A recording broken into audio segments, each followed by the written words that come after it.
Good evening and welcome to Ask the Plasterer with me, Eric the Plasterer.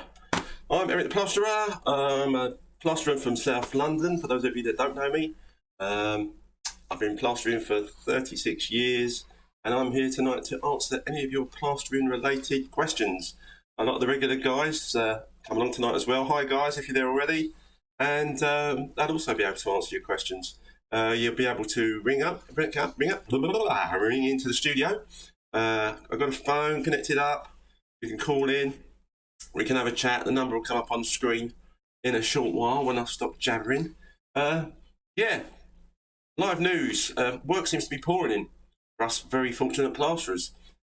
Most of the guys I know are up to their elbows in work, and yeah, I've looked at an awful lot of jobs just recently, and yeah, it's nice to be able to have a bit of a pick and choose. Mind you, obviously saying that, try and squeeze them all in, because no one wants to turn any work away if you can help it. The only problem with being really busy is that a lot of the customers want their work done within the same week. Apart from the really sensible ones that call you a couple of months before they want their project done, which is much more sensible, if I'm honest. But yeah, anyway, so that's all good. Right, without further ado, let's just pop on and change the old screen.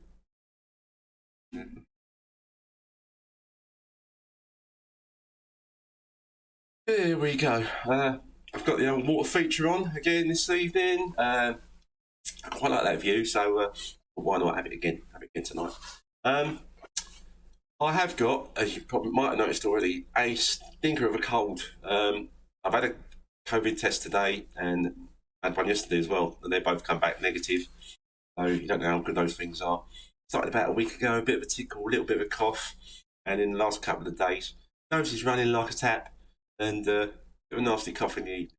I soldier through for you, the viewers, the viewing public. Evening, everybody. Oh, right, hi, cool. Cracking on already. Where are we? Diggity-da, ha. Do you ask your customers to do any prep work for you, like take plug fronts and light switches off or power off, etc.? Sometimes I do. 9 times out of 10, Diggity, I completely forget. And I get there and they've undone the sockets and they pulled them away from the wall, and I thought, if I'd asked them ahead of time, they probably could have taken the whole socket off. Then in saying that, some people have no savvy whatsoever when it comes to touching electrical stuff. And if you said, oh, could you take the sockets off? They'll probably go, oh, do I need to get an electrician in? Which they could, but they don't really, do they? But yeah, I have asked a few people. Someone else I know, well, it's a friend of mine. I told him I'd reduce his quote a little bit if he did the PVA in for me and got rid of the rubbish, and he agreed. So yes, sometimes I do ask. I should ask more often, because obviously when you're doing walls, if the customer has taken plug sockets off and tucked the wires properly away and made them safe, then makes your job so much easier. And if you're doing radiators and you buy those little red dot things I've been using that bleed through the plaster to show you where the screws used to be, oh man, you're on fire, and you just get that job cracking, and fantastic. Yeah, evening Diggity as well. Yeah, cheers, mate. Scott. All right, mate. Yeah, I'm good, mate. I'm good. Have you been flat out? I've been flat out with work. I'll only do it on weekdays. I won't do Saturdays and or Sundays. Used to do them, but now I just kind of I'll just fit in, especially if there's a lot of work coming in. I'll just fit it in on weekdays and do it that way. But when you're younger, you've got a lot more oomph to get out there and go, yeah, I'm going to do it, for the next however many weeks. I'm just going to do 7-day weeks, which is great for earning the money. As my mate, Spread Stewart, says, you've got to be careful not to kill yourself, because if you're going to be a plasterer long term, you can wreck your body if you don't know where to draw the line, and you just do it day in, day out for donkey's years, and you push the boundaries when it comes to working more weekends and you're not working. And guys, even when you're younger, life's too short unless you're trying to pursue a goal specifically, earn a certain amount to do something with it or to invest it in something. Don't kill yourselves. Yeah, I would say that though because I'm old, and I'm just jealous of your energy. Dear. Hang on.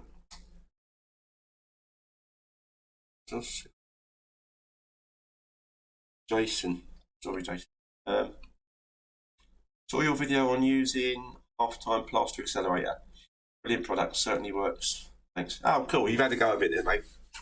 Yeah, it's. I had the Mark got on to me recently from Easy Fix, and they're going to put an advert out soon. I think they're going on Fix Radio.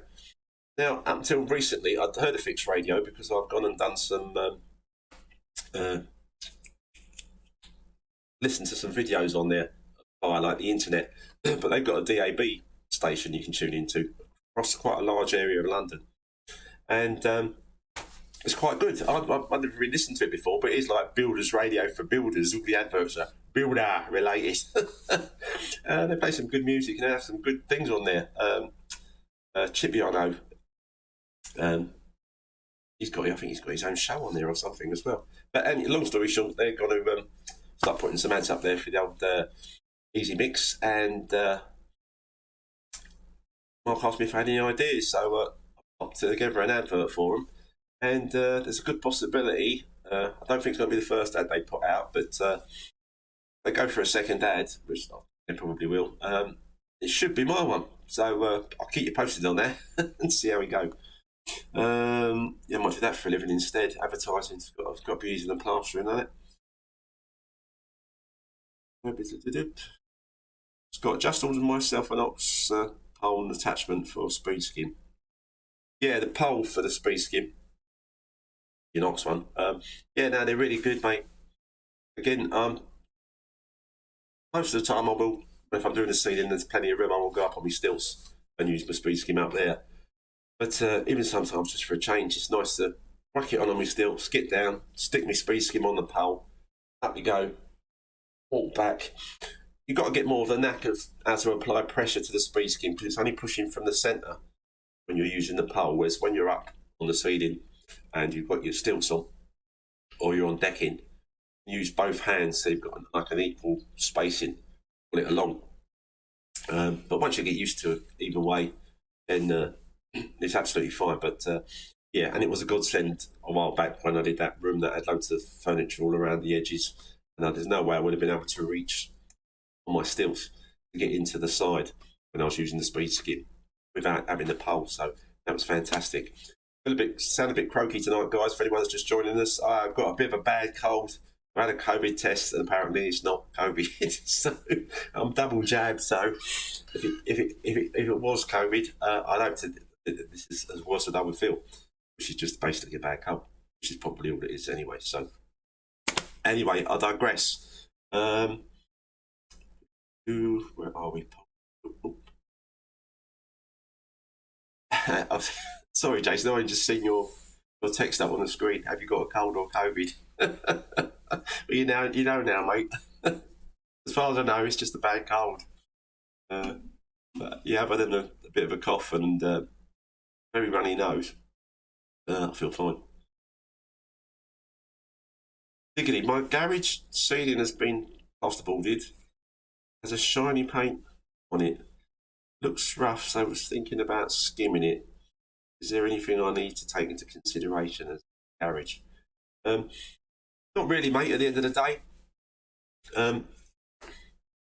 Yeah, I mean, you might be a little bit damp in there in the winter, but as long as you've got no water coming through the ceiling, through the roof, was there any grief? Skimming it over shouldn't really be a problem. Again, give it a good coat of PVA. Some guys said they've had issues with, well, they think it's because there's some kind of slightly shiny silk paint up there, and but I don't think it's down to that. I think it's just 9 times out of 10 just not getting a decent coat of PVA on there, as you know I like to do, and giving it a good old crack over with your old skim, and you should be fine.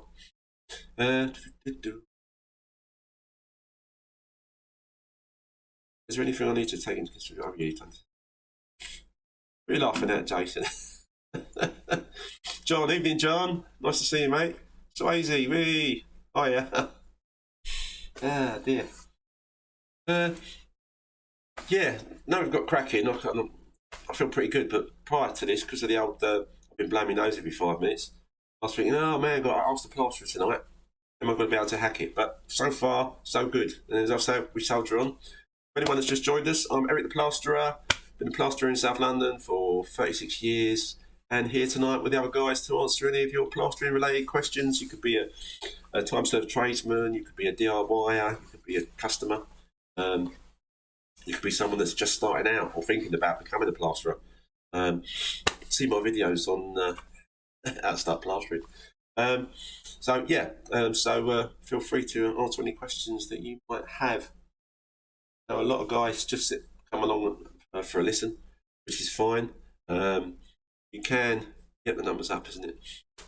You can ring the phone number and chat to me live on air, as long as you're not listening to the video after the live feed has gone out. We normally go for about an hour and a half, might be a bit less, depending on how many guys are in the house tonight and whether I can keep going before my voice goes too croaky to be able to talk. Dear. Eddie, hello mate, nice to see you. Oh, Matthew, hi mate.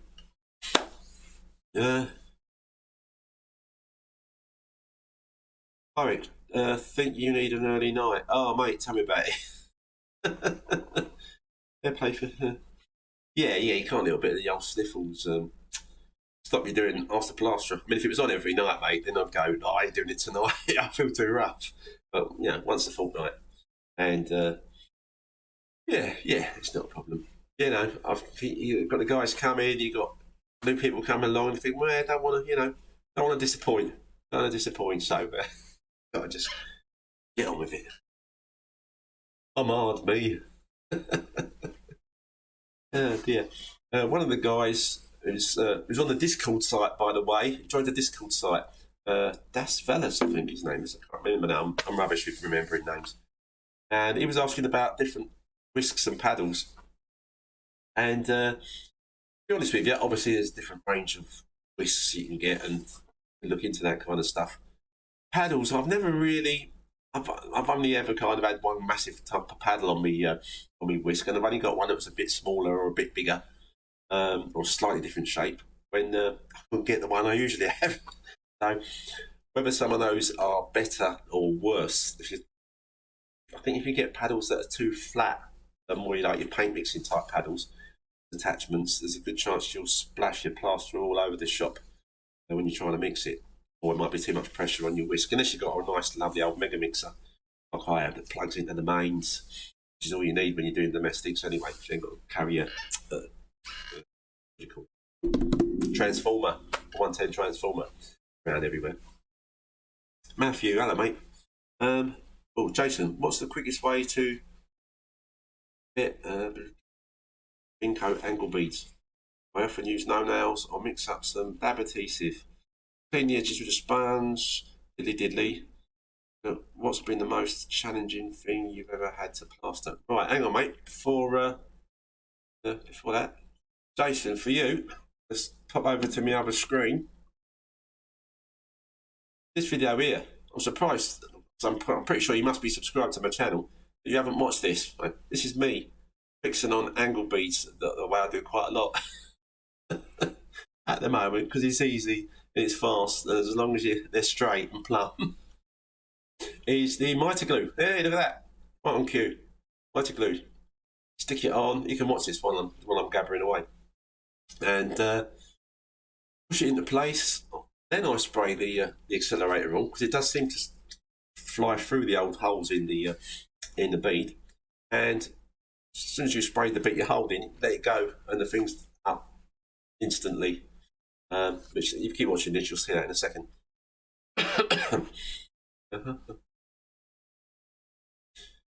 Most challenging thing I've ever done in the plastering department, really. I've done quite a few challenging things. Things I don't like doing that are challenging are the underneath of stairwell cases. The underneath the step of the what's a word for it even? But basically, you've got a stretched expanding metal across to get the twist and the curve and get a pricking up coat on that, let that go off, and then you've got to basically design the curve to follow the way the stairs are going. That's a pain and quite tricky. For me, mostly it's the ceilings that I've done in the past that are curved on every angle, and they've got a chimney breast, and both angles either side of the chimney breast, they just go up into curves into the ceiling as well. And when you're plastering it, there's no place to stop, especially if the people have removed their picture rail and their curved ceiling just keeps on going. Doing those, I've done a few of those, and I've charged people in the past nearly between £700 and £900 to do one, because they are such a pain, and they've accepted the price for me to do it. And even for that money, while I was doing it, I still regret it and think, you know what, I'd rather do a few flat ones than mess about with this. But yeah, so not a lot of guys do them. I've got a very brief video somewhere on the channel that's shows you a little bit of a curve ceiling I'm doing, which is back tight. Absolute pain in the backside. But yeah, so they're the most challenging things. Other than that, everything else is pretty straightforward. If you've got the right tools or the right decking. Obviously, sometimes if you're in a stairwell, that could be an absolute pain. Stair winders, that's it, Matthew. Thank you. Stair winders, absolute, hours of fun. I'd rather not do. MPH, yeah, hello, mate. I use hot glue. To use the hot glue to fix your nails. Yeah, no doubt it works as a treat. You've got to plug the old glue gun in, haven't you? And I don't know if you've got a long lead on it. Yeah, look at this MPH. They're nice, but just see that. I'll stick the old mitre glue on the bead, put it there, squirt it, job done. Job done. Am I still getting over Saturday night, MP? Now I've got a stinker of a cold, mate. Last week I had a little bit of a tickly throat, teensy weensy bit of a cough. 4 or 5 days I thought it's just disappear, and it's just slowly got worse. But I've done a couple of COVID tests, and I don't know how good they are, but they both come back negative. So, and all it does feel like is a cold that I've had in the past. Just sound there, get that very wild thing going on. You know what I mean? So I should make the most of that, and if I want to record a little song, I should do it while the old voice is croaky, shouldn't I? A bit deep. Jason, hi. No worries, mate. Have you done the stair winders in the past? Yeah, it has mostly been with the old stretching, expanding metal across them. Normally they're so twisty, you can put a bit of plasterboard on any kind of straight bits, but as soon as they start to go around the bend, and you've got just a wooden, sometimes you're just literally going into the bottom edge of a riser or of a step. Is the expanding metal lathe. You literally fix the top part of it and you stretch it around, and it's once that's done, it still looks just a mess, really. But it's getting your pricking up coat on that and letting that go off, so you've got some kind of base to work to start to work on getting a curve. How good you can get the curves depends on how much the thing actually does wind, and how good you are at doing it. Of course, if you do them all the time, then you're probably hot at getting it sorted. No worries. But that's the only way I could do it. If you've got some other technique, mate, let me know. What's your view on the... Hang on, mate, I have to put my glasses on. Hook on beads. Are they quite new? I think I'd seen some guy on the YouTube or somewhere. I might have even been on Trail Talk using some kind of beads that hook on or got little. I can't even quite remember how they work, but I don't know. I think anything like that sometimes is just more hassle than it's worth.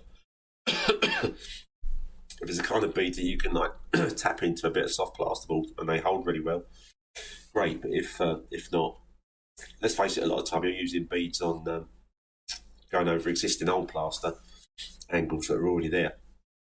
It's just hard plaster, isn't it? So Well, the classic way to do them is to stick them on the finish. And the same with, or if the ball's not too big, cover the whole wall with finish, then squeeze the beads in, and then go from there. It purely depends what techniques you've learned over the time. But as I say, using this mitre glue, as I'm in this bottom on the brain on this video, it just does a really quick job, and then you're only starting to knock up gear when you actually need to start plastering.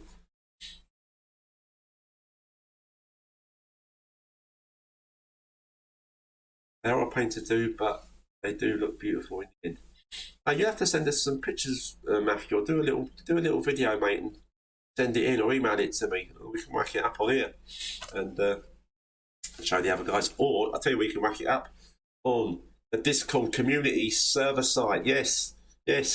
Read the bottom of the screen, guys. Read the bottom of the screen. Still need to build the figures up there. We're slowly creeping up. Not enough people to get good old sessions going. So join that, put your videos and pictures up. Ask me questions about your videos, or show me stuff that you're doing that you think, I don't know why Eric doesn't do this. I think it's a good idea. And show us some videos, show us some photos. Video preferably would be great. And then we can say I can show it off on here on Ask the Plasterer. Again, anyone that's just joined us, I'm Eric the Plasterer. Been a plasterer in South London for 36 years, and we're here tonight to answer your questions about plastering. No matter who you are, with your customer, novice, DIYer, someone just looking maybe into becoming a plasterer, wondering if it's a good career to get into, and it still is. And currently, there seems to be an awful lot of work coming in. I haven't seen much to the contrary, which is great. Great. Not knocking it.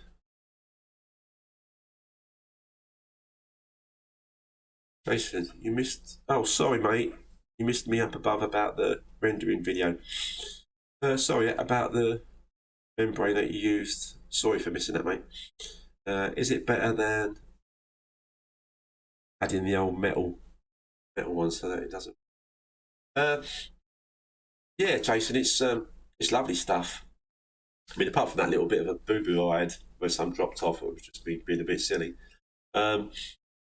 Yeah, it's easy to work with. It presses in nice, and it's not like the fiberglass scrim. It's more of a plastic, but it's very flexible. It's nice and soft.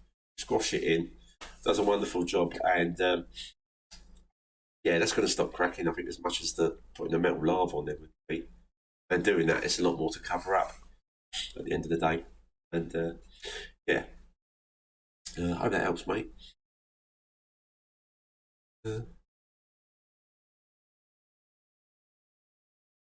James, hello, mate. Yeah, I'm sort of well, James. I'm just a little bit, got a bit of a cold going on.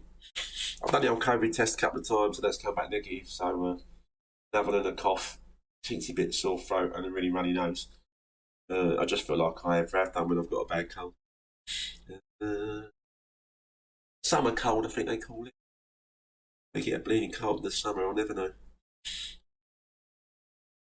Rodney, hello Rodney. When doing internal rendering, is it the same ratio as outside mix, like 4 sand, 1 cement? Yes, mate. Yeah, or that's what I use anyway. But if I'm doing a scratch coat underneath, I still tend to use a 3 to 1 for the scratch, even if it's indoors, and then my top one I'll do a 4 to 1. Excuse me, guys. Chucky, nice to see you, mate. Use that extra time on 55 square metre ceiling. Worked a treat. It is pucker, mate. Yeah, I didn't used to be into accelerators or extra time stuff until this last year, really, and Mark sent me some for nothing, as he has with a lot of the guys, and yeah, now he uses it all the blooming time. Great for obviously doing stuff faster. There's that little video I've done of that, me bashing out as a little job, which would have normally took a lot longer, just waiting around for the plaster to go off, and the extra time. For me, a lot of guys use extra time so they can bang on a few more walls. I use the extra time so I can just take it easy on doing the same walls I'd normally do. I ain't got to go so fast. That's the trouble when you get old. You get lazy. But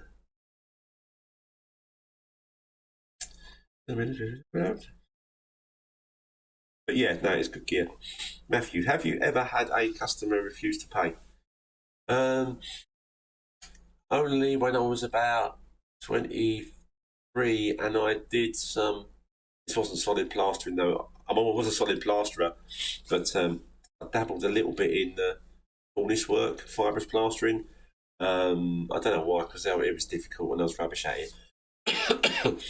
But I ran some cornice for some people, only along one wall. I skimmed it for them. They said, "Oh, could you try and do that to match in the bit that was there?" And it was quite a straightforward run of cornice, and it looked pretty good. But getting the joint to match the existing was was like not impossible for me anyway. And they weren't that happy with it, but they said they're happy for me to leave it, but they didn't want to pay for that bit. I said, no, that's absolutely fine. If you're not happy, I can't have that. I'll just take it down and you can sort something else out. I thought, I'm not going to leave it there. If you're not going to pay me for it. If you're happy enough to leave it there, then you're obviously happy enough to live with that. So from that day, hence, I've never done any fibrous plastering, and it's a pain in the bum anyway. It's not something you do every day. That's the only time, really. Yeah, generally I don't have an issue. I've said to some of the other guys before on here, when I do quotes for people, even if they've got a couple of rooms, I'll do a quote for each room, and I'll say as soon as that room's finished, the payment's due. And as soon as that payment hits my account, I'll start on the other room. So generally from that viewpoint, you don't get any problems. You bash out a whole house for someone and then say, give me money. You're risking all the material you bought and the possibility that they might have a bit of a cash flow issue because they suddenly owe you quite a bit of money in one hit. So no, not really. Other than that issue with the cornice, I've never had getting paid.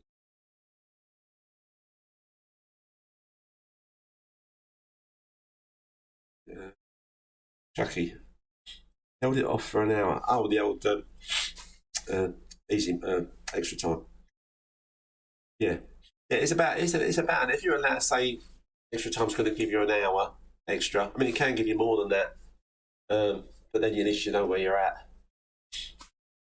But as I say, I just like using it so I can go a bit slower rather than go and kill myself and get even more on. Jason, how old are you, Eric?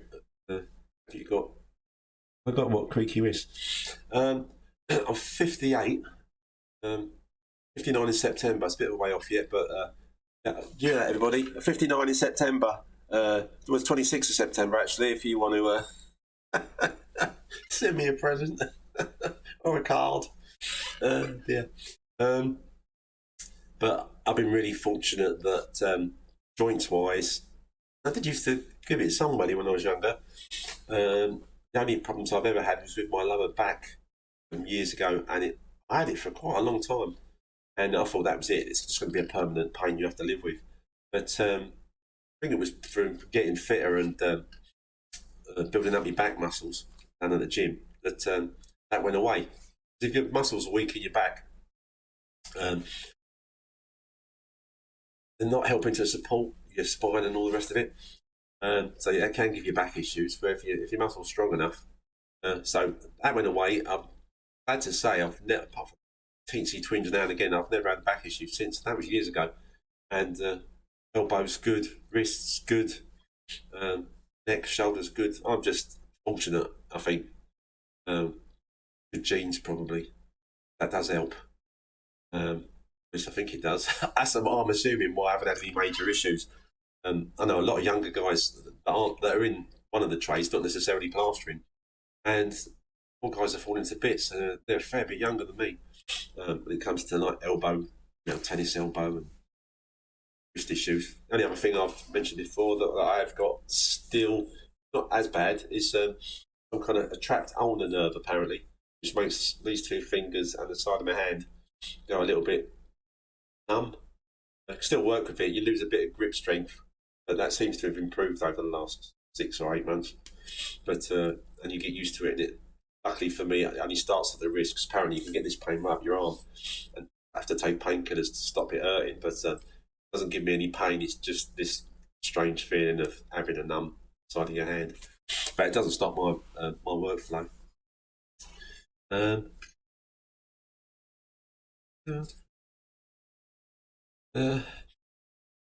Matthew, haha! I don't know what you're laughing at, Matthew. Is that something from earlier?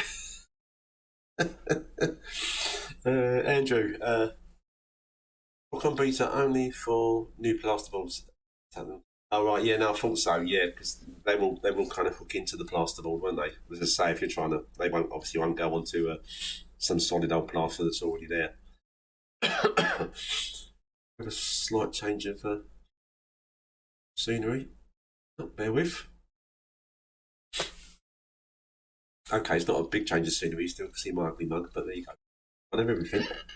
I have everything. H Silver, yay! You're sounding wonderful. Oh, thanks, mate. Yeah. It's yeah. Got a nasty old cold, mate. Nasty old cold with a bit of a cough. But other than that, I'm fine. Rodney, what advice would you give to someone in his 40s who wants to start out as a plasterer working alone? If you're fairly fit and you're confident, get on with it. Do some training, either from the videos. There are somewhere in the description, I think, on these live streams that go out. In the description, there is the government website you can go on to. There are courses that you don't have to pay for, whatever they are, which include courses in plastering and bricklaying and all the rest of it. Also, I think it was fairly recent, but they had been doing it for years.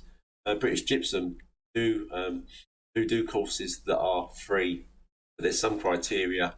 You'd have to go onto their site and Google it.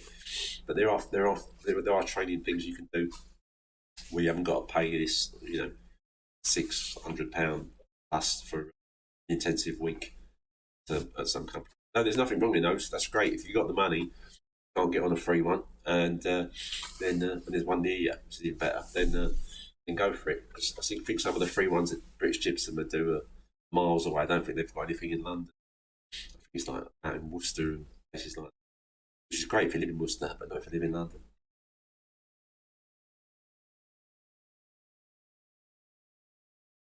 But yeah, no, if you're 40s, working alone, I mean, I've worked alone, well, more or less since I've done domestics and got rid of my labourer, which is when I got a whisk the first time. But that has been donkeys. Yeah, the only other issue I've ever had health-wise due to plastering was, there's a couple of things now I'm remembering, was I had a double hernia, but that came up slowly, and I got them sorted out at the same time. That was like when I was 31, so now I'm 58. And the other one was Popeye muscle, which I've got on this arm here. It's completely different. This one's kind of the way your muscle should be, long. And then the reason this one goes in a bump is because up the top here, through being a bit of an idiot, I ripped the tendon off the top of my shoulder, which means your muscle basically drops down into your arm because it's no longer attached at the top. If that happens, you don't need any kind of surgery, though it does look a bit odd. If it snaps at the bottom, then your arm just drops and you have to have surgery because you can't move your arm.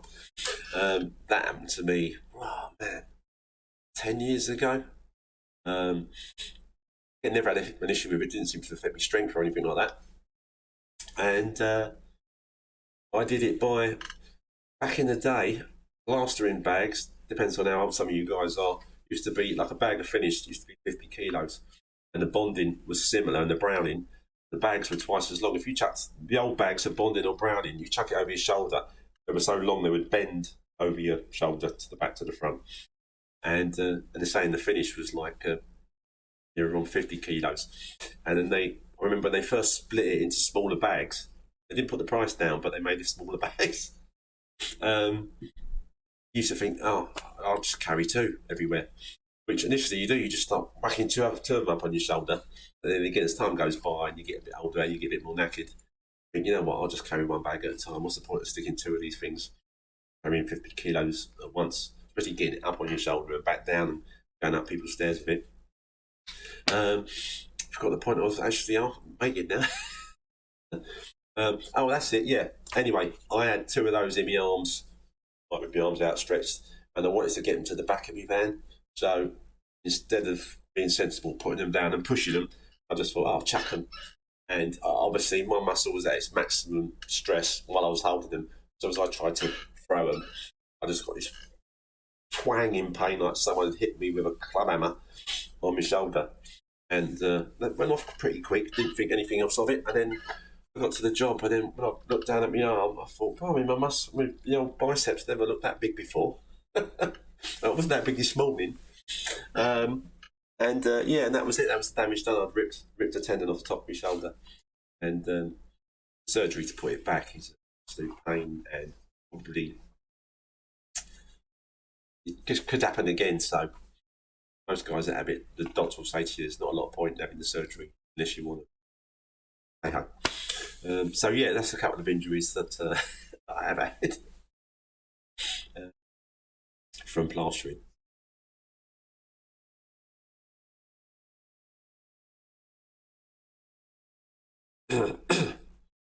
Cheers, Jason. 7 years. 7 years ahead of me, 52, still at it. Oh, I know, mate. Jason, I think I'm just going to be, I can't imagine not plastering. Not because I love it that much, I don't ever want to stop. But I know there's just always so many different bills to pay. Not massive ones, but just kind of think, unless you've sorted out yourself a really good pension, and like myself, like a lot of other builders, a bit rubbish at doing that kind of stuff, which I ended up a plasterer, and didn't really sort out a pension that was worth having. And the way the economy's gone over the last sort of 15, 20 years, a lot of pensions aren't paying out or weren't paying out what they were meant to pay out. So a lot of people still come unstuck and think, oh, just have to keep working for as long as needs be. So I keep telling people I'm still going to be spreading at 90, but that's God willing if I live that long. But I don't really fancy it. I'd love to knock it on the head and do more stuff that I wanted to. I just do the odd job every now and again, but needs must. All that malarkey. Sorry guys, gonna have to blow your old nose. When you've got a nose this big, there's no point in wasting it and not giving it a good old blow now and again. While I'm at it, let's have a sip of Coke. Oh, sorry, Pepsi Coke.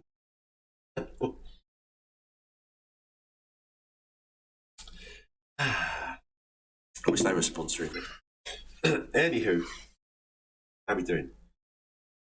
Rogue Trader, hello mate. Going to skim over my room, Victorian one, but the window reveals have had beads around the window, changed and proud. I skim up to the old ones, over bead, or knock them out and put new ones in. If the beads are nice and neat and they're a little bit proud, but you could just clean the edges back, you can, if you're just skimming, you can just skim up to the bead. If the beads are worthy of it, if they're a bit knackered, then probably you want to hack them out. But it's entirely up to you without actually seeing a kind of job or a picture of it. I wouldn't know for sure, but it's at your discretion, mate. But yeah. Could probably use the old bead that's in there, unless they're knackered. Or I do, obviously, I'll bead over. If beads are already on the job, you'll normally just put other new beads over the top, so you get plenty of thickness for your skin. Otherwise, it can get a bit tight, even if you scrape them back.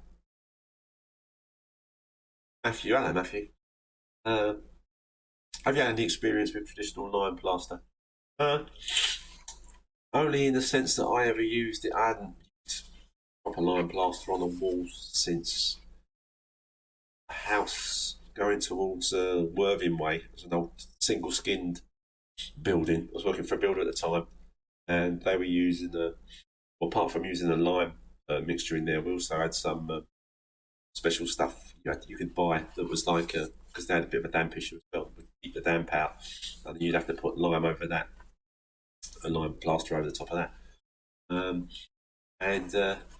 Yeah, but it was so long ago. I mean, the gear was okay. It wasn't an issue to work with it or anything.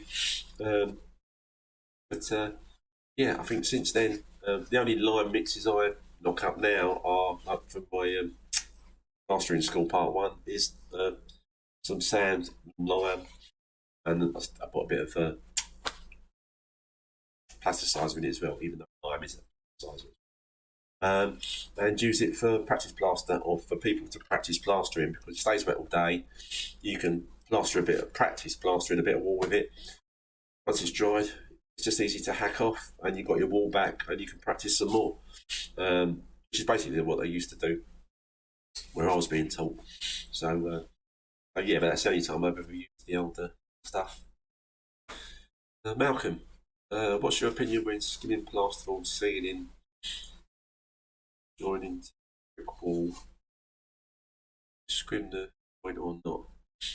If I'm butting a plaster, if the plasterboard is just butting against another wall that's not being touched, then obviously I won't take a scrim. Won't take the scrim around the corner.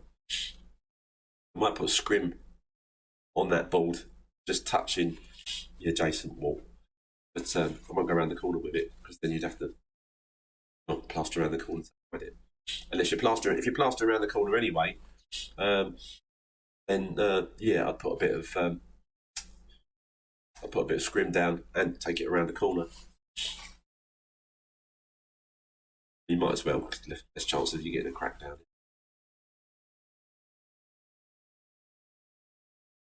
Been told you should never scrim 2 different surfaces as will pull against each other.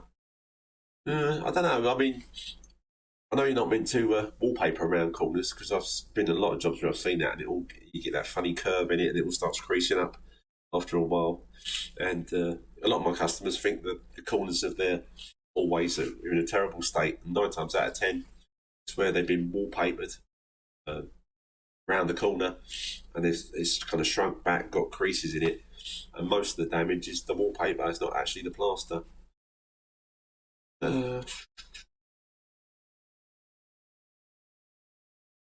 Yeah, so yeah, no, I've scrimmed 2 bits before, both sides, and I've never had an issue. To my knowledge, no one's ever come back to me on it. So I wouldn't worry about it too much, mate. Road Trader, thanks. I just don't want to get to against the skirts and the clothing.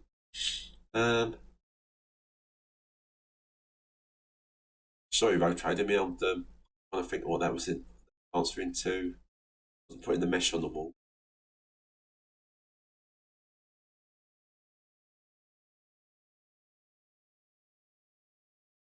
Yeah, obviously when you're going up to the coving and stuff, if you've got coving you're going up to, and you're putting some kind of mesh on the wall, then you want the thinnest gear you can get, probably. Really. But I don't, up to this point, I haven't used an internal mesh on a wall because I don't know how long that practice has been going on, but I don't think it's that. I think it's fairly new, or new regards how long I've been at plastering, that you'd put a mesh across a whole wall skimming. Fantastic idea, but if the wall's not that bad, if you think that's going to give you an issue with losing the member of any coving you've got or skirting, then don't use it. Stuff I was using the external rendering, that's quite a thick plastic gauge mesh, but the other internal stuff you can get a lot thinner. Rodney, hello mate. When I was watching your video plastering around that arch, oh yeah, and that living room, I learned a lot from that video. Oh, cheers for that, mate. I mean, a lot of guys that watched it just said, why don't you use plastic beads around it? But I've seen some of these plastic beads, and apart from the fact you've got a plastic bead going around there, to me, they still look like they had a bit of a juddering them where they were going round the bend as opposed to what I think I can get smoother freehand. If you can't get an actual new arch to go in, so you've already got the bead all there, and you just go to the new bead, which is lovely, obviously. But no, that's good, mate. There's the kind of techniques that you learn and get better at with practice. At the end of the day, I've gone around a lot of pre-existing arches. Where when I see them, I think, oh, okay, here we go. And I do put them in quote, I've got to go around your arch freehand, so it's going to take a bit longer, so it will be a little bit more expensive, which I think is fair enough. At the end of the day, my voice getting deeper as this cold gets worse. Ooh.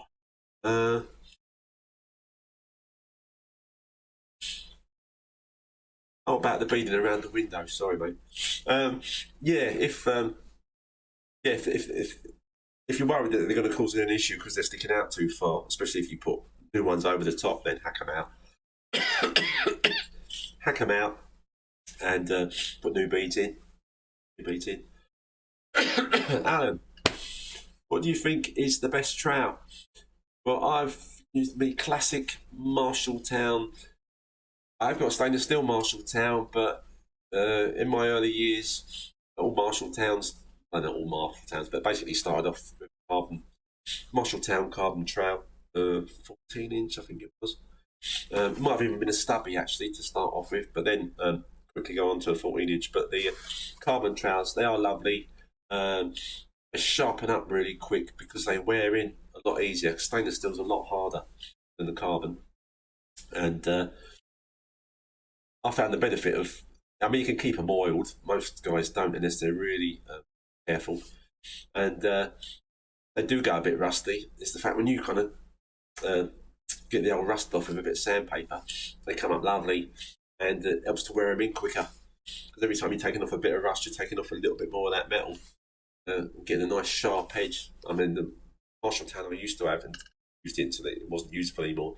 It was literally like a razor. I reckon I could have shaved with it if I had any shaving foam at work. And I needed to shave.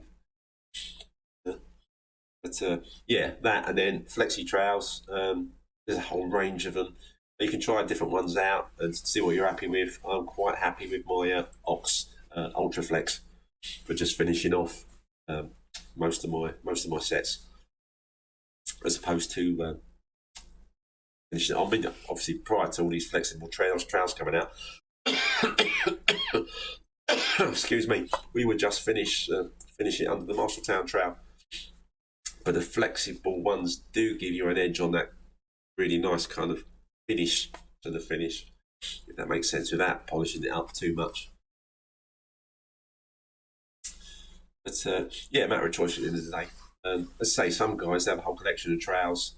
I just lay on with a Marshalltown and finish, use my speed skims after that, and then finish off with my old Ox Ultra Flex. Hope that helps, mate. You just bought a Neela Mediflex, brilliant for laying on. I suppose a Mediflex, you just got to be careful with anything that's a little bit more flexible than your standard trowel, because the more flex you've got, the more chance you've got of getting undulation in your wall, which only shows up mostly on bigger walls and once they've been painted, and on which way the light's shining. But you just have to be careful of that. But otherwise, that's great, mate. If you get on with it and you're getting good results, then fantastic.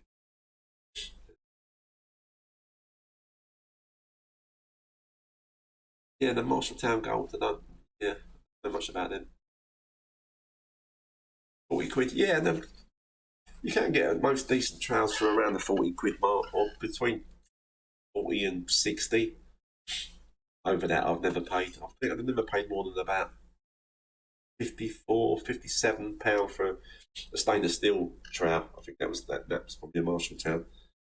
Some of the other trowels out there can be a bit pricey, which is great if they're good. And obviously, if you're a professional, or you're seriously doing plastering, then you want to buy a decent trowel. It's DIY, and sometimes it's a bit of an expense. But if you want good results, it's worth buying a decent tool. Even if you're a DIY, if you're going to do a fair bit of plastering, kind of thing. Why not make the investment? Why not? Whenever you do a bit, you've got to pack a trowel to do it, so you're going to get a nicer job. There's cheap trowels, especially DIY type trowels they sell in B&Q. The metal's too thick. They've got no flexibility whatsoever, and never wear them in. You'd have to sharpen them on a spinning disc to get any edge to them, and they're just they just make plastering hard, basically. Cheap trowels, so it's worth getting a decent one. Hello, anyone that's just joined us. I'm Eric the Plasterer. I've been a plasterer for about 36 years, South London. Here to answer any of your questions. I don't normally sound like this because I don't normally have a really bad cold. It's not COVID because I've had a couple of tests and they've come back negative. And any questions you got, fire away. If you're just coming to watch, that's great. Thanks for coming along to the live stream. Because the more popular the live stream gets, I'll say the better it is. If the I have trouble now reading the comments that come up the screen, and they only tick up gently. And you look at some of these like really massive busy channels, and they move so fast. You could just about literally grab every one every now and again. You can, though, if it does get more busy, there is an option inside the YouTube app to slow them down, so they still go up more slowly. But we'll worry about that problem when we come to it, which isn't yet. Daz, hiya Daz. My walls have hollow spots. A lot of places where it's solid. Do I knock off all the hollow spots? No, don't do that. And then patch and feather, or should I knock it all back to brick? If when you're saying hollow spots, mate, most people, if it's what I'm thinking, you're saying most houses you go around, if you tap the walls in any of the rooms, work your way along, you'll start to hear hollow spots. And I did work for a guy, electrician, years ago, and he said, I'm just going to knock off any hollow bits I found. And me and another guy were working on a day rate for him. And every morning when we went back, he'd taken whole walls off. Because once if you start hacking off a hollow spot, it generally loosens the bit next to it, and so on and so forth. And basically, at the end of the day, he took all the walls back to brick in the whole house. It cost him a fortune to have it all put back, which 9 times out of 10 you don't need to do. My rule of thumb is, if something sounds a bit hollow, I'll take it to the customer as well. I will punch it, and if the customer says, I'll go, look, yeah, that sounds a bit hollow, but I've punched this as hard as I can, and it doesn't budge, doesn't move, doesn't come off, then it's good to leave it. If you mean hollow as in there's a dip in it, then obviously you need to fill that out. If it's just a bit of a dip, you're probably better off using an easy fill and then sanding it back. But if you mean hollow as in like, I can hear that hollow sound behind it, don't hack it off.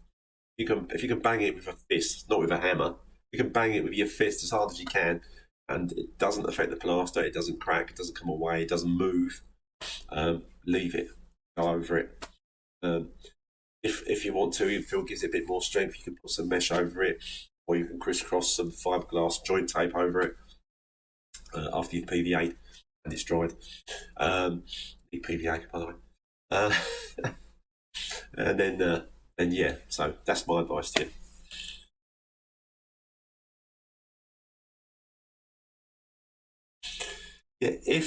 you. Again, I mean, often that hollow, sometimes a hollow, if it's a very light hollow tap, it's just the finish blown from the backing. If the backing's blown, which most of the quite noisy hollows that you tap are where that small section might be away from the brick or away from the lath. But especially if it's a lath wall, if you start hacking it off, then you're kind of asking for trouble, unless you're going to hack the whole thing off and then board over the whole wall. Yeah, again, mate, even if it's come away from the brick and it's not the whole walls.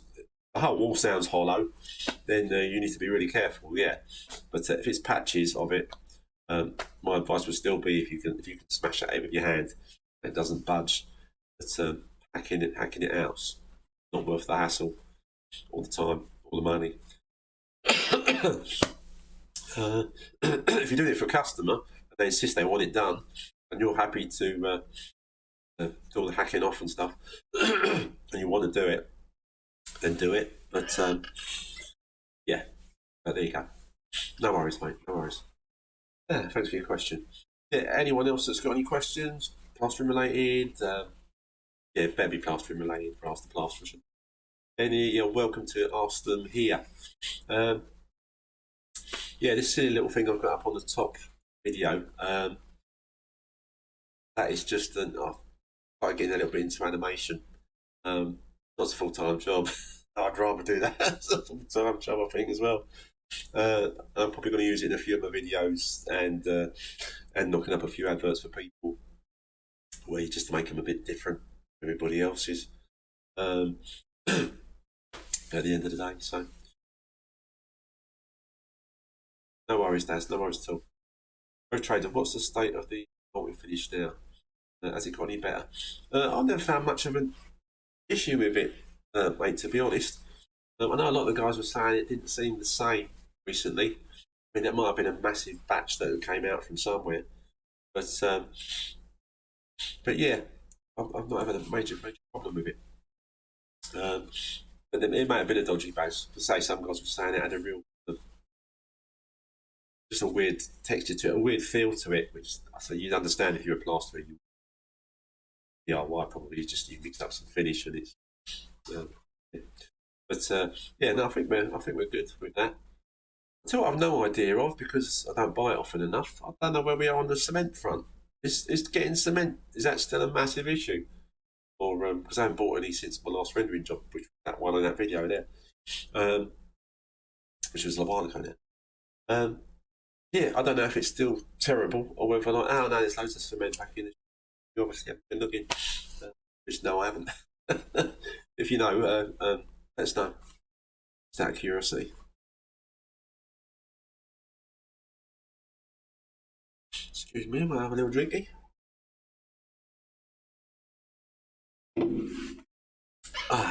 That's better. Let's have another change of screen. Let's go back again. Here we go. Yeah, trowel talk. I know a lot of you guys that are plasterers and novices and DIYs are part of the trowel book. Hell, come on, snap into it. Into Stuart's Trowel Talk Facebook page. It's an amazing group. If you want any help, you will get it on there. Stuart works hard to keep the site as a site that is user friendly and not full of other tradesmen that just like taking the kicking out of people or trolling. So it's a very welcoming site and a good one to go on if you're going to go on any kind of Facebook group, because you want to learn things or ask questions or show your work and get some credit rather than people having a pop at you. The Discord community server, this one here, for anyone that's listening that doesn't know, that is a description here along the bottom. So you can come on there, you can chat with me and other guys. You can put up videos, pictures, video chat on there. You don't have to ring into it. It is an app.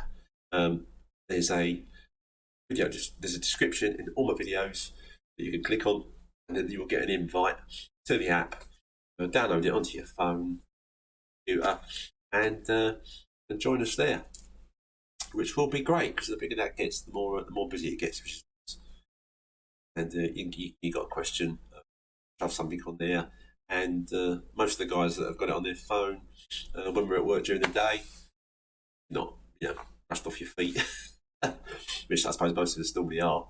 Then you can ping something back to somebody, have a quick chat, or just show them what lovely view you might have out of the window on that particular day. Nice. For anyone else that's just joined us, sorry guys for the stay for the duration. I think most people come along for about 8 or 10 minutes, something like that, and then go and do something like have their dinner, like I'll be doing when I'm finished tonight. and taking some more paracetamol, I think, as well. Yeah. Can't remember what I was saying. But that's because I'm getting old, so you'll have to bear with me.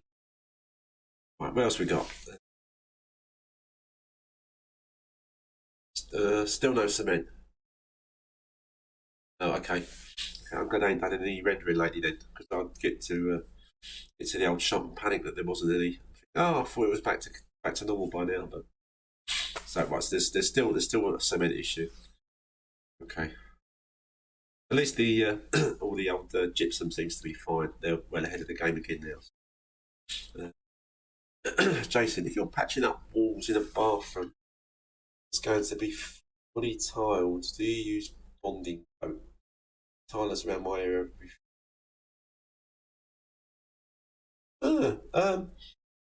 Yeah, most times I've just used a bonding coat, and because it's going to be tiled, I don't bother skimming it. I'll say to the customers, I can skim it, but tiler's going to go over the top of that. Unless, and when I used to work for a plumber, I used to bond out walls for him, and his tiler that he used to come in, crack the tile straight on the top. He was more than happy. Some really, they're normally Italian. I mean, I love Italians. There's Italians in my family, but some Italian tilers, I don't know how many of them are in the country, are very fussy. They want everything perfectly flat and it's skimmed. They want beads, and because basically they want to be able to spread a thin bit of glue on the wall and squash a tile on it. If they don't want to have to twiddle with it, or it be slightly, they might have to put a bit more gear on it. But no, I've never had an issue with guys not saying that they won't tile over bonding, unless there's been issues with people that have had tiling done over bonding in recent years. But nothing that I've heard at all.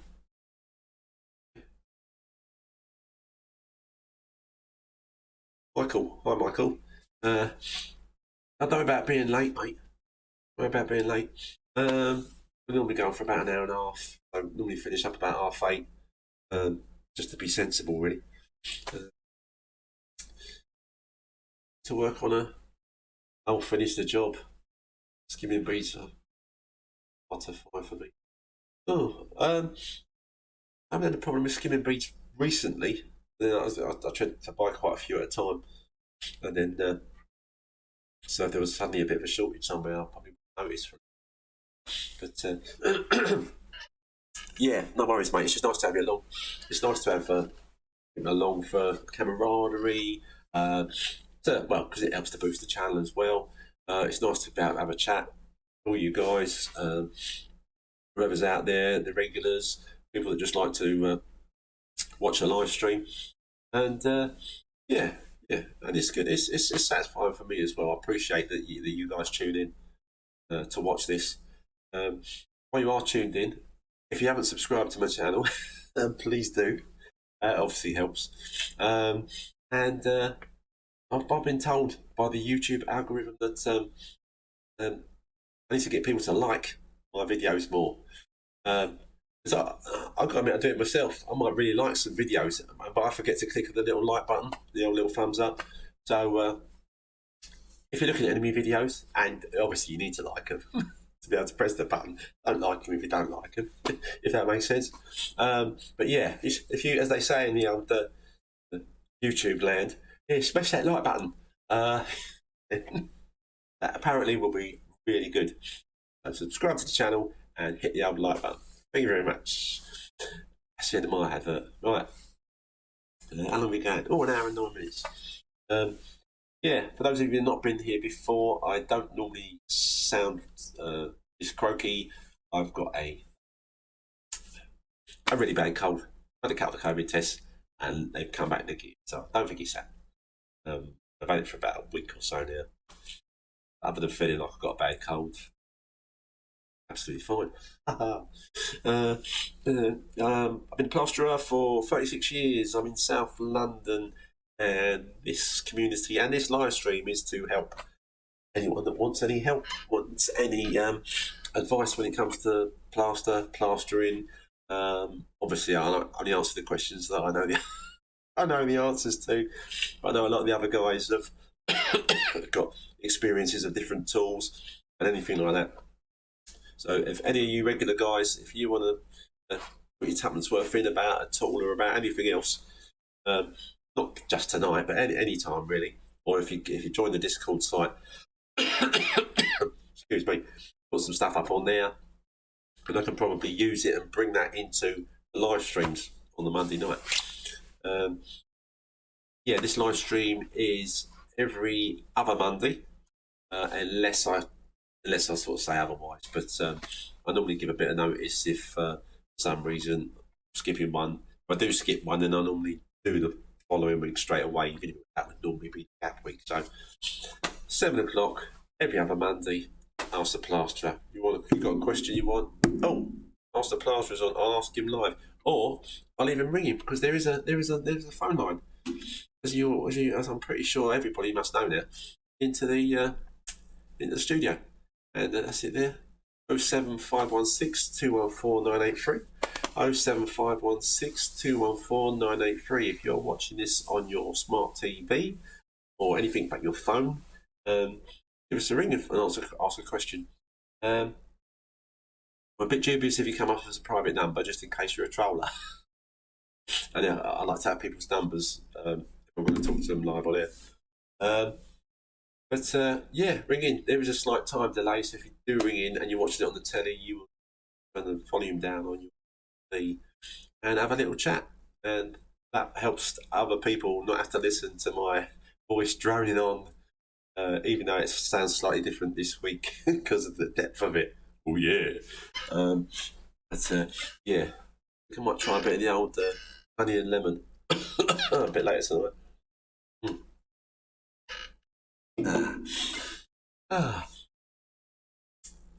Right. Sorry, guys. Let's get on with reading. Daz. Yeah. Don't have any issues locally here. I bought mine. This is Daz. He's bought angle beads. Last lot from B&Q only last week. They had loads of different types. Yeah, I get mine generally from B&Q. So I am thinking that I might start ordering some via Amazon, just so I can get a box of them in the garage rather than having to keep in a B&Q every time. Little tube full. Michael, hi Michael. No beads in B&Q in South Wales or station. Yeah, well, I suppose South Wales there might be an issue there, supply issue. I don't know why there should be one, but it's not like you can just pop to London and get some, is it? Too much of a drive. MP, I sense a regular segment, the sniffing plasterer. Oh, thanks, mate. Yeah. The trouble is, I'd have to fake it when I'm well again, wouldn't I? And I'd have to try and adjust the old volumes to get my voice to go down this deep, which I can't normally do because I ain't normally got the old stinker going on. But so cheers for that, mate. Yeah, the sniffing plasterer. Not like Matthew, hello, mate. What size trowel do you think is the best? I've used a 14-inch for quite a long time. When you're skimming, don't really want to use much bigger than a 14-inch trowel when you're floating. I know a lot of guys now don't do much floating anymore. Everything's dot and dab. Back in the day, I used to, and plasterers that I worked with, especially on sites, when you had block walls and brick walls, you were floating them with bonding and browning. Back then, it was browning on the bricks, bonding on the concrete because the browning wouldn't stick to the concrete, or would temporarily, but then would blow. The guys would chuck it on. I'd chuck on a couple of screeds, top and bottom, and then kind of roll across them. I'd get them all leveled up, and then roll across them. I filled in the middle. A lot of guys I worked with, and I did in the end. You end up, you just whack especially if you've got a decent labourer knocking up loads of stuff. You just whack a whole wall on, roll it across, roll it up, and it picks up, level it, do all that in the morning, and in the afternoon you'd set it. But a lot of stuff now is. But getting back to I'm going off tangent there. yeah, but when you were doing that, I'll go bigger than a 14-inch trowel. But when it comes to skimming, whatever you're comfortable with, not forgetting it off the trowel can be a bit awkward. You can have a slightly bigger trowel or make a bigger trowel. But I would only use a longer, like a 16-inch or longer trowel for doing a trowel up. I was doing a really long corridor, which I haven't done since I did that in a hotel, and all the guys doing the corridors in the hotel up in London years ago, they all had like 18-inch trowels that they were skimming with. Excuse me, putting it on and troweling up, and it did look like wow. because they were quite rigid trowels as well. They were Marshalltowns, they weren't flexible. They were 18 inches. Some of them might have been longer. Get them longer than that. I've never inquired. But yeah, so I use a 14 for most things at the end of the day. When I'm using my speed skim, I've said before, my first coat, I use my plastic bladed speed skim for that. And once my second coat's all on and I'm getting to that watering stage, I will use my 900mm speed skim with the metal blade as a big trowel, basically. Spraying the water, troweling it across, troweling it up, troweling it down, comes out a treat. And then just to be on the safe side, I'll finish off with the flexi for that finishing touch. And yeah, I hope that helps, mate. Michael had to drive to Bristol to buy stock beads. Oh, mate, that's not good, is it? Have you seen if you can order any on the online on Amazon or something like that? Unless everyone in Wales is trying to order the beads online, and then obviously that'll cause them an issue then as well. But Jeff Bezos, he can afford to get his drivers to take a few lorry loads of beads up to Wales, surely. They're available elsewhere. Well, no, I hope that that issue, I hope we get it sorted out, mate, but I hope that doesn't happen in around here, because, yeah, well, like any of these things, I'm going to have in plaster, I ain't got beads. I'm going to have in beads if you ain't got any bloody plaster. At least it's not as bad as it was that that first lockdown when you just couldn't get any love nor money, and it was being sold by them charlatans for like £100 a bag or something stupid, which I just took the time out, mate. No way I'm paying silly money after. But probably the case with beads as well. If someone's got some beads, they probably want to charge. And you're in Wales, probably going to want to charge you an arm and a leg for them. So hopefully that'll sort itself out, mate. I'll look into that and see what the score is.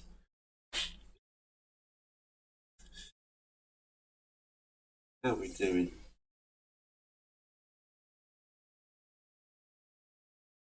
Okay, we're going a little bit longer, guys. If you're happy to stick around, if you want to ask any other questions. I suppose the other good thing is while I'm doing this, I'm having to concentrate, which means I can't be sitting on the sofa feeling sorry for myself. Nose blowing and the rest of it. Just hope the old missus don't go down with it as well. Yeah, that would be good. Just as I'm getting better, sure. And then yeah, you don't do sore throats and coughs all that well. So.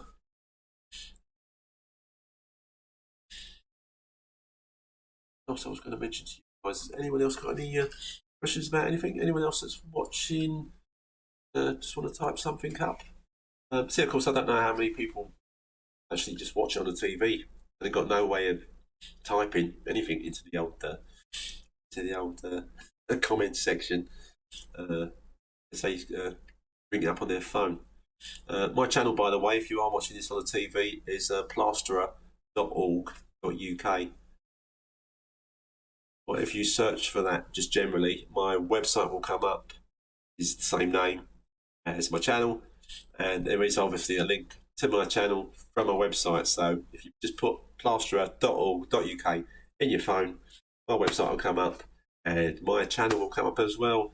And you can subscribe and you can have a chat with me either on the phone or by typing in the comments box. And yeah, just putting comments forward. I do need to make some more videos or get some more videos finished that I can put up, because I know a like you guys like to see videos. I've got quite an interesting one, but it's not going to be coming up for a while. I don't think I mentioned it live. I think I mentioned it on the site before, where the guy, the customer, wants a stock bead shadow gap around instead of a coving. Instead of skirting, he doesn't want any skirting. Only he's hoping to have this done in the whole house. Where I fit a bead around each room, around the bottom as a feature. Will be quite a pain to do. It's doable because I've done that kind of thing back in the 80s.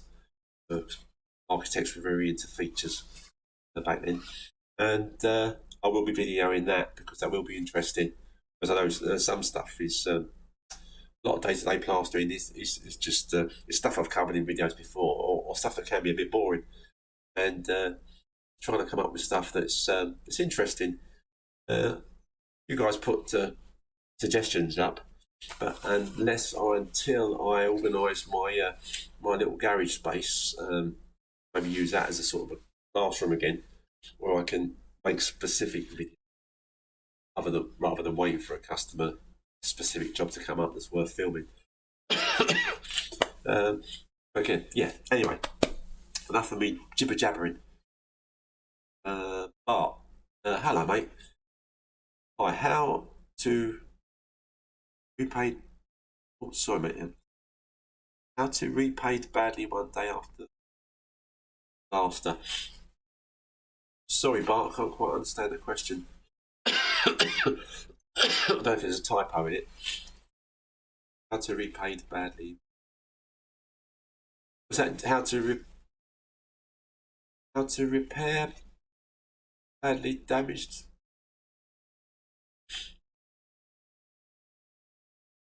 I'll take a. Had really bad finish, just fixed up. Need to put a new coat tomorrow. If you've had a skim done by whoever, or done yourself or whatever, and it's come out badly, you can just put a coat of neat PVA over the top, let it dry. This is a technique I've used for donkey's years, and it's always done me well. And then just skim over it. Obviously, if you're going around angles again or windows, could pop the old beads off, but you might as well just plant new beads over the top of your old ones, unless it's going to give you an issue with your skirting, your coving. But generally you can skim over some work, even if it was done. I don't know if probably haven't skimmed over a wall that was done one day before, but I have re-skimmed over a wall that was still dark that another plasterer, local plasterer, had done in a customer's house. Oh, excuse me. Oh. Excuse me. Right. And it was, didn't seem to be a problem with it after I've gone over it. So yeah, you should be able to go over a skimmed wall. No problem. Yeah, cheers, Bart. Are you from Infra Solutions Group? Sorry, I hope that don't come out too loud on the old. Right. Diggy Dart, did you say you would hack the old beads out and put new ones in? Only if they were going to cause you an issue. If you've got a bead that's been put in and it's decent, you could scrape the plaster from the sides of the bead back to allow you enough room or skim back up to the bead that's still in place. Could plant another bead over the top, but depending on how thick the member is of your skirting's on already. If it's not on, there's not going to be an issue.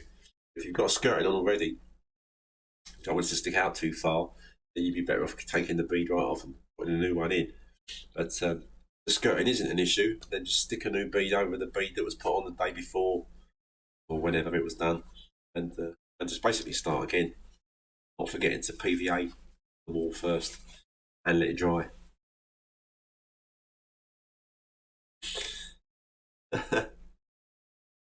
Cheers, mate, for that. You're full of a cold too. Well, oh, Marcus Troutle, hello, mate. Yeah, oh, mate, I done it well.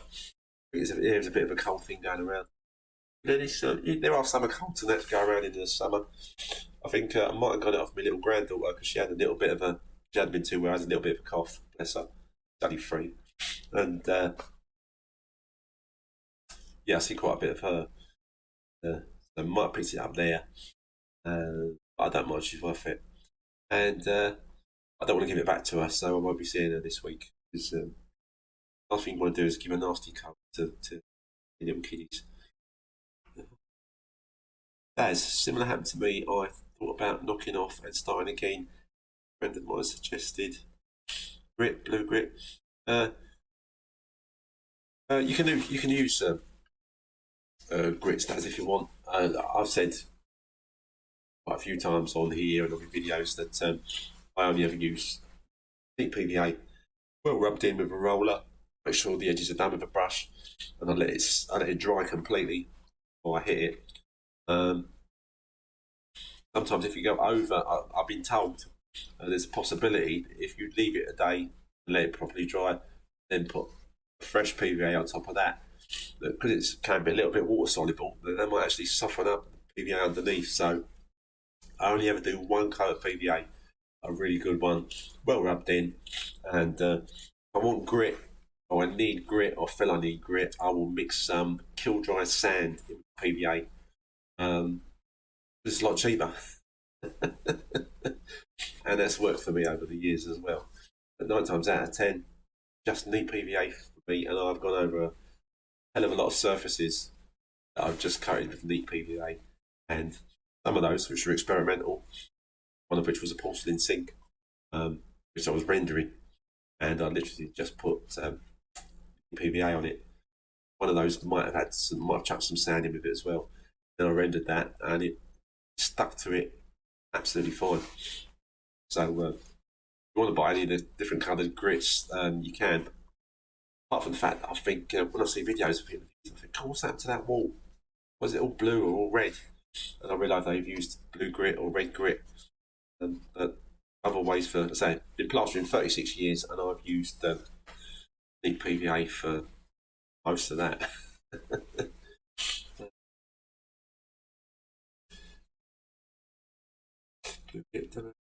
Yeah, I blamed my grandson. Oh yeah, it probably was your grandson. They give it to you. Even if you didn't, you got to blame it on someone, mate. I can't blame it on the wife because she ain't had a cold yet. Don't she don't get this one. Don't worry about the typos, mate.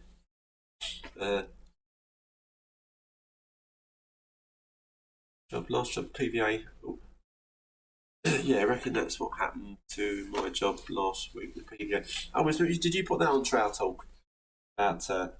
I think I made a comment on yours, Marcus, because thinking it's a possibility that second coat did do something to the coat underneath.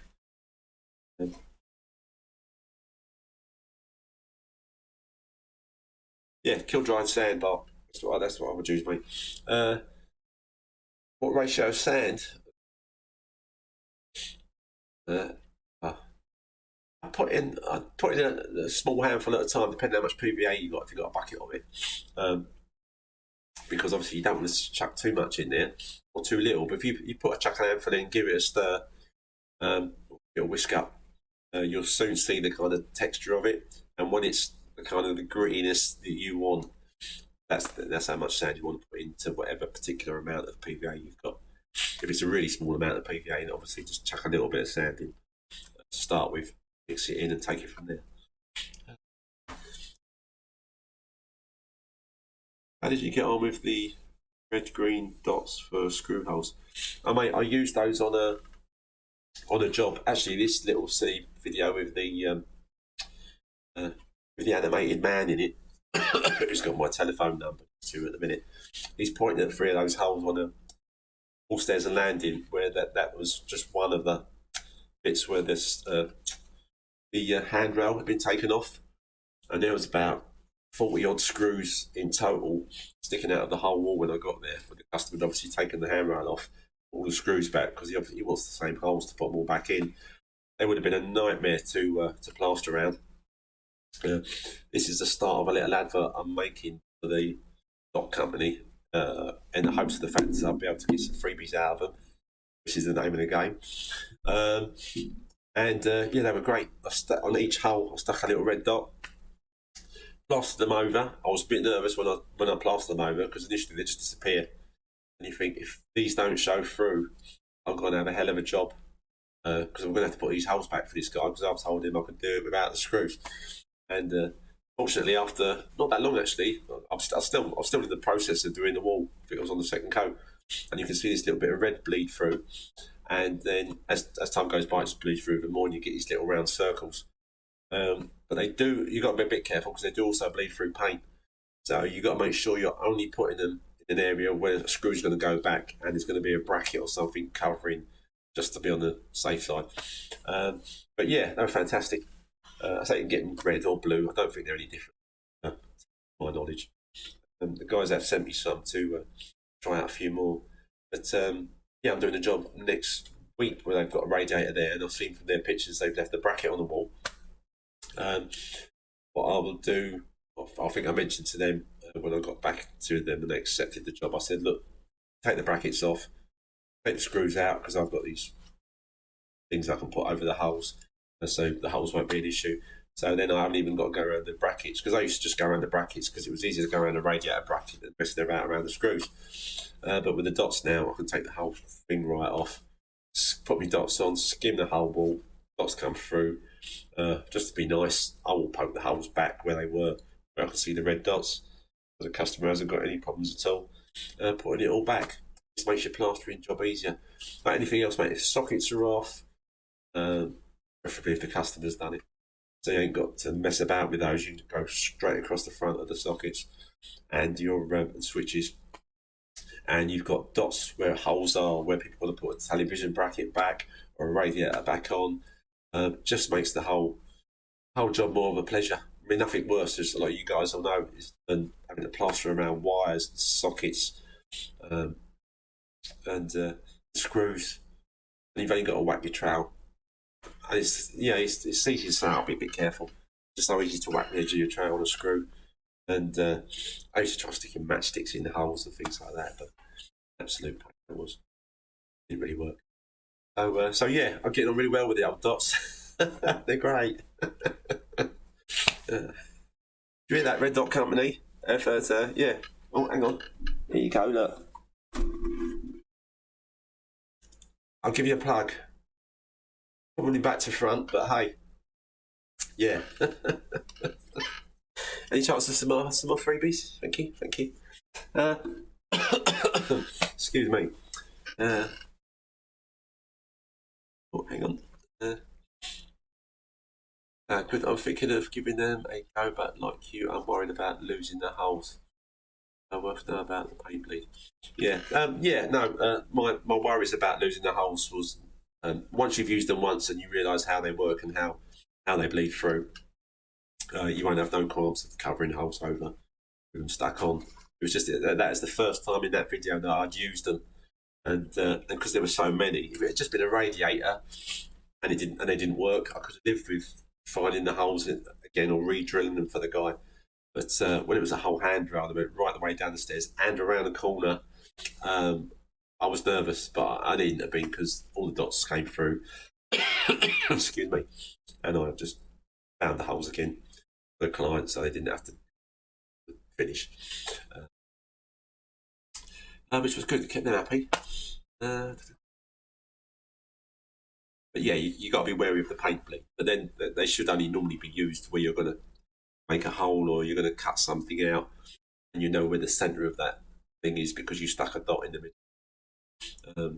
Maybe I think sometimes in their ads they use it if you're going to mark a plasterboard on the ceiling rather than if you're cutting out the holes for lights. It's not already been done by a Sparky or the client. You can do your measurements, stick your red dot in the middle, skim the whole ceiling right over. The red dot comes through, stick your drill with your hole cutter in the middle of the red dot, boom, there's your hole in the place you want it to be. So they're good from that viewpoint as well. Have you had a go with those socket beads for your car? Now, I've seen Stuart use them on the Trow Talk. They look pretty good.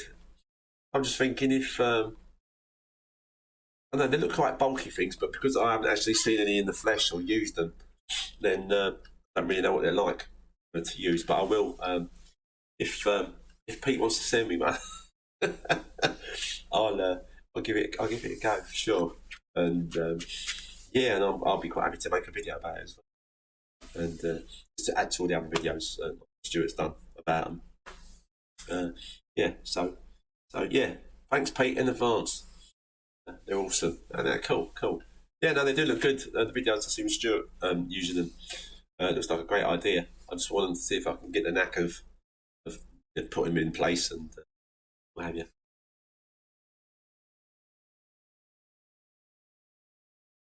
Can I send you a sample of those darts? I'll tell you what, mate. If not, people send me some more, I'll definitely send you a packet. Because they only come through the post. So I think when you order them from the company, they just come through the letterbox with the postman. They're quite good to get hold of from that viewpoint. James, when carrying around plasterboard in your van, do you think having a roof rack would be handy? Just laying them flat in the back of the van. My spare boards often get damaged. I used to have most of the time, I haven't got a van. I've got a 4-wheel, Range Rover Freelander. And they're not really big enough to put all in the back. I used to have a bigger Land Rover thing, and I put boards in the back, but I used to shove them over the top of my tools, and they used to get damaged, and it used to be a pain. On top of my Freelander, I built a box, purpose-built box. I only tend to use 6x3 boards on domestic jobs because they're easier to get in and out, and they're easier to put up, and they don't accidentally damage any of the clients' other decorating when you're taking them up the stairs. So I built a box that was just the right size to fit. I can fit at least 10 9.5 boards into the box on the roof. I bolted the box that I made onto a roof rack, and I used as a waterproofing. I didn't the first time, but to my dismay, the second time I did the box, I used the shed grip felt that you put on shed roofs, and I just lipped it across the top to keep it nice and bone dry. My first box, it was just wood on the top, and once it started getting a bit worse for wear, water was dripping in, and if it left a board in there or it was pouring rain, all to get wet. But wooden box, it's in some of my videos. You can see me motor. There's quite a few videos with it in. One of me on the news having an interview about fly tippers and not being able to take our waste to the flipping tips anymore, even if you're willing to pay. And there's one called Relax and Learn or something. That video has got it's got me taking the boards out back my box that I built on the roof. So have a look at that and you'll see what I mean. But there is a company, I think they're not a new company, they did like roof racks and stuff, but I think they got the idea from me, if I'm honest. They have started making plastic boxes for the tops of vans, putting plasterboards in. I don't know how much they are. It might be easier than building, would be easier than building one, but not if they're an absolute fortune. So yeah, that's what I do, mate. Regards to shifting plasterboards about. And also, in my back of my motor, I dropped the seats down and I built a box that can be taken in and out. It's in the back of the Freelander. All my tools and my plaster goes in there. My plasterboards go in the top. On the roof rack, next to my box, I've got some waste pipe, water waste. So it's not too big, 3-inch. And I've got a tube of that, stop end on it. I put my angle beads in there. You can get loads of angle beads in it. It's not secure, but up to this point, I've never had anyone nick my angle beads. If I was a plumber and it was copper, there's no way I'd put it in there or leave it in there. But angle beads, as I say, up to this point, I've been using it for quite a few years now. I just leave them in that tube. So I've got my angle beads on the roof in the old tubing, and I've got my plasterboards in the box and my tools and plaster in the back.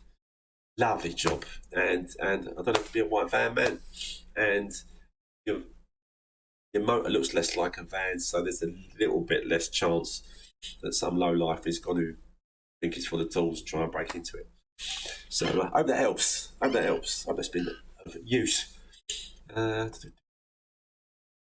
did you buy the dots from? Like the company that makes the, they call them plasterboard indicators, and they are from Plaster Spot. So if you, until I get some kind of link onto my onto my affiliate links via Amazon. So I don't know if you can get these on Amazon or yet. Plaster Spot. If you Google Plaster Spot and find their company, it's Plasterboard Indicators, and they are the red and blue dots that I've been using. So they take, I think when you do order them from them, they take a couple of days to come at least. So if you need them for a job, make sure you order some when in advance. What we got there? Have external wall to be rendered. Wall has got old glass blocks. Good advice. User's grip. You could try, like I did with my porcelain sink back in the day, mixing your sand in, kiln dried sand in PVA, and giving the blocks a really good coat of it. So basically they're covered in some kind of grit and PVA, nice and neat, nice and thick, and let it dry completely. And I can't guarantee it. When you're coming back to me going, oh, you're right. I reckon the stuff will stick to that, the render. So I rendered a porcelain sink that someone wanted to use in their garden as a planter with sand and cement. That's how I did it. There's no reason why it shouldn't stick to glass blocks like that. But there may be some other way of doing it, but off the top of my head, without having a good think about it, I wouldn't know what. But that's what I'd probably give a try to. Have yourself an early night, mate. Yeah, Jason, I don't think I've got any lem tips either. I'm not getting any younger, that's for sure. Yeah, nasty old cold, but hopefully when I'm on here again, I'll be back to me normal, sprightly, slightly higher voiced self.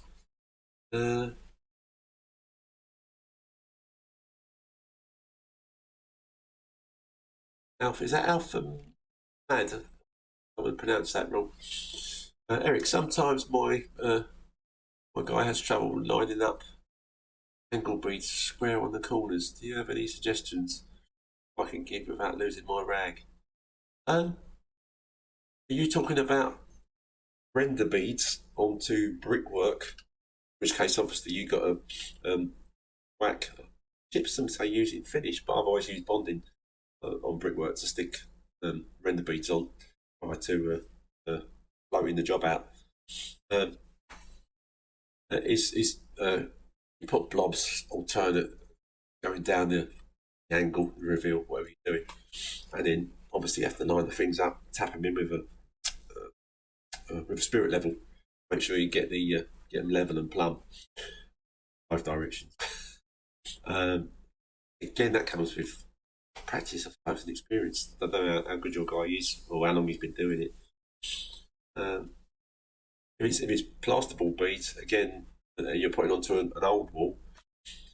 If the angles are nice already, but they need a bead on, obviously, if you take a skin coat on, I have been sticking my beads on with a mitre glue and spraying it with an accelerator because they're literally set in 5 seconds, which is great for speed. Again, you've got to make sure you push them on properly. You push them on a bit of a wonk where you haven't pushed them on properly. They set, then it'd be terrible. Or the traditional way would be screwing, or I used to do anyway, screwing the beads on if it's a plasterboard ball and there's some fixing there. Or putting your finish on your corners and tapping the bead on and then plumbing the beads. This is like the Finco beads in the finish. Tapping those, getting those just right with your spirit level and leaving them to set. Excuse me. So they're not going to go anywhere. You start putting the set on or moving, which you don't want.